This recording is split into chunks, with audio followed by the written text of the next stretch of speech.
Psalm 121. But I love the first verse. I look to the mountains. Does my help come from there? No, my help comes from the Lord. And that's what we want everybody to realize when we work with Rifle. My help comes from the Lord. Rifle's one of those horses that whenever he's got himself in a jam, he's like, someone help! Someone come find me and help me. I mean, he's not a reactor or anything. He's looking for that help. So that's a great verse for him. Go ahead to the next one. This is Summer. Summer is Pony of America in Appaloosa. She's 21 now, and her scripture verse is Philippians 4:13. I can do all things through Christ who gives me strength. And the reason that is her verse, she is blind in one eye, limited vision in the other eye, has zero depth perception. The horses don't have good depth perception anyway, but she really has one. Stepping up onto things or going down into things. At first she was very hesitant, and now she's just, we give her voice commands, and she just does everything as we give her commands to do it. She never gives up. She's trained to do dressage, full anything most of pleasure. She's our all-around great little pony. We call her Mary Poppins, practically perfect in every way. Go ahead to the next one. This is Sky. This is Judah's mom. It's a thoroughbred. Her scripture verse is Joshua 1:9. This is my command. Be strong and courageous. Do not be afraid or discouraged, for the Lord your God is with you wherever you go. When I got her, she was emaciated. She weighs a little less than 1,200 pounds now. When I got her, she weighed 750 something. Which is really tiny for a thoroughbred. And she's a very happy mare now. She's one of the most laid-back thoroughbreds I've ever had. I want another one, but they're hard to find like her. Logan's shaking her head no. Logan says no more thoroughbreds, no more chestnut mares. No. 3 strikes, she's out. 3 strikes, she's out. She has every health disorder that can ever happen. She's allergic to everything. She kind of learned reaction to eating something and that had to come out. Anyway, but when I first got her, she had a lot of anxiety, a lot of fear. She trusted no one. She didn't really have any abuse. She just had neglect. But she was like, you can't take care of me, take care of myself. Don't get near me. And so it took a lot. And so that's why her verse is what it is. Go ahead to the next one.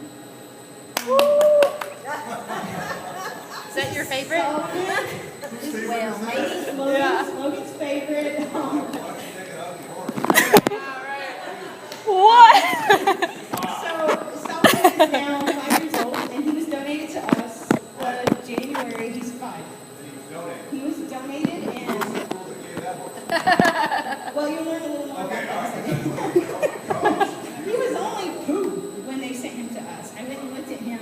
He was green broke, obviously just 2. They just started him out, and he came the month after I lost Blaze, and so for me it was too soon.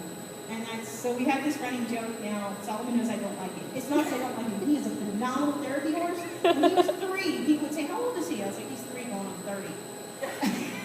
He's just so laid back, but yet he's really great. Like with join up, he's really good. He's either going to choose Jesus or he's going to choose grass. And 90% of the time he's going to choose grass. So we send him out, and the kids learn that he's a wonderful join up horse because he's just kind of like, okay, I understand. You're leaving me. I won't look at grass and things like that. But Solomon did not have a name when he came. Some friends of mine, they train wonderful barrel horses that have amazing lineage, and they get a lot of money for their horses. And they got him as a weanling and had him for 2 years, and they rebroke him and started trying to teach him the pattern. And he had zero desire for that, and they do that. So they contacted me, and they're like, this horse is just the calmest thing we've ever had. We think he'd be perfect for your program. I said, I just lost Blaze. I can't right now. They're like, we don't know what else to do with him. Nobody wants him. He was born with congenital lordosis. He's so bad. It's not that bad. It really is not. There are times you don't even see it. And so, huh? He does not. He's 100% quarter horse. Yeah, he is 100% quarter. I can show you more pictures. She has a million pictures of this horse. When she goes, horse people are like, whoa. yeah, he's a beautiful red roan. Yeah. He is a beautiful red roan horse. But he had no name. They called him Roni, but he didn't answer to that. And I did not love this horse. So when he came and I tried him for 30 days, I did everything I could to make the horse fail. And when I would literally try to make him fail at something, he would change it and do it the right way. It's like he knew. I was like, oh man, God knew. And so I really had to get before God one day. I had a few more days of his trial period before it was up, and I was going to send him off even though he was doing everything right. I didn't want him. I wanted him to go. It was too soon after losing Blaze. And so anyway, I got before God and I got really quiet and I started journaling and I wrote in my journal, God, you need to answer this right now because my mind and my heart are saying, no, it's too soon, I can't do this, I don't want this horse, you know. And I said, but yet everyone else saying he belongs here. I mean, we threw him in my herd, and everybody's like, hey, how you doing, buddy? Come on, there's good grass over here, you know? They just got along like that. There was no squealing, no kicking, no chasing, no biting. It was just kind of like he was there. And everybody that came to meet him, my board members, we were on a break, so we didn't have any clients coming on the farm, but my volunteers, my family, they were all like, this horse has such peace. This horse has so much peace about him.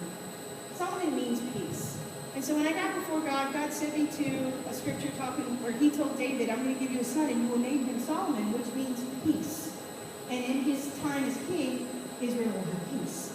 And so that was the verse that God gave me at the time. But Solomon's life scripture verse for his clients is Psalm 29:11.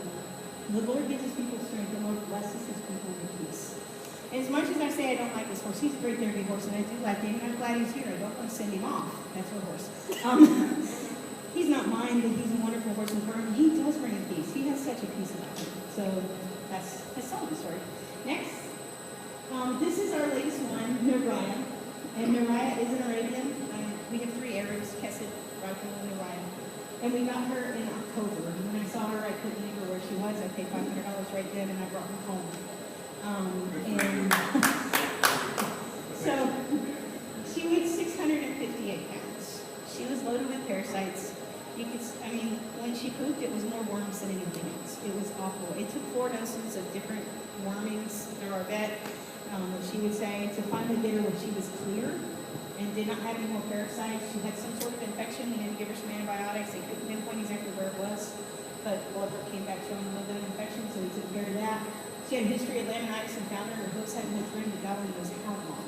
And she was great. She did not have any lameness until her first trimming, and now we've got it under control. And honestly, you can't really even tell that she ever foundered until you pick up her hook and you look at the sole, and then you can tell. But otherwise, our farrier's done a phenomenal job with her. She's completely ripped up, completely sound. But we're still working with her. She did have some abuse as well as neglect. And the person, when I went to pick her up, they said, it takes 2 people to get her on the trailer. We got to put a big rope around her butt. I said, no. Give it to me when we have her. I had her on the trailer in 7 minutes. No rearing, no running backwards, no fuss, no fighting, nothing. We went from standing as far as I am from Troy and her doing this to hopping in the trailer without any issues. I didn't force her. I didn't push her. I didn't, I set a boundary, but I didn't set a boundary. You know what I'm saying? And she was like, okay, you're not going to force me. You're not going to hurt me. And we took her home, and we started taking care of her. But like I said, we're still learning her quirks. Monday, brought her in for a client. She's been doing really great. She's been doing phenomenal. She had some issues with sounds she couldn't see. If she heard a sound outside her stall or anywhere and she couldn't see it, she immediately went into panic mode. If she was in the stall, she'd start spinning. If she was tied up, she'd set back. Somebody banging a rug against a fence 30 feet away would leave her out. And so we started working with that. She was doing really great.